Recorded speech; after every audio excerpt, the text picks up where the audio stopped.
So here we are on a dual carriageway, just overtaking the lorry. Normally we'd move back to the left lane over overtaking, but notice the signs here.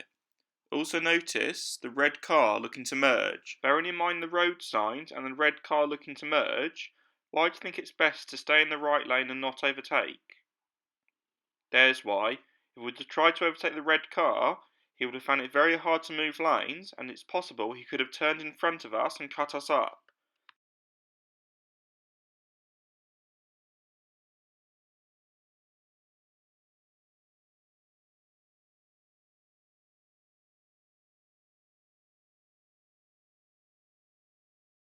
So here we are overtaking a van this time.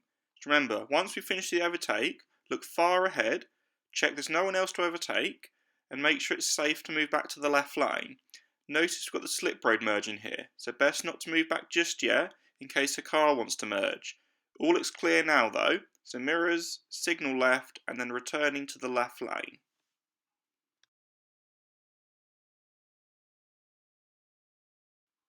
Now look far ahead. We can see there's a parking bay on the left on the corner just up here. So keep a regular check on your mirrors in case you need to move lanes for someone pulling out the parking bay. The car in front shows what not to do. That could have potentially been quite a nasty accident. So what should the car have done differently?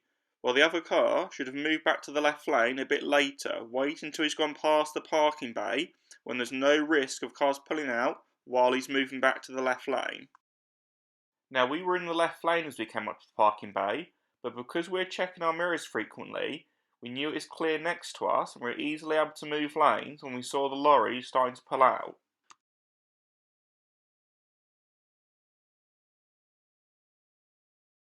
Another clip of me driving here, so I'm on the dual carriageway and I notice I'm gaining on the van in front of me, so I'm checking my mirrors and signalling and moving out to lane 2 to overtake.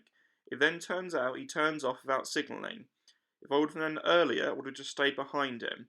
I then consider going back to lane 1, but looking far ahead I can see I'm catching up on these two lorries who are having a bit of a competition to overtake each other. I then also notice some blue flashing lights looking really far ahead between the gaps in the lorries.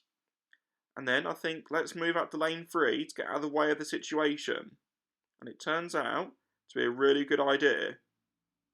I would not have wanted to be in lane 2 if that lorry with a blue front started to move into lane 2.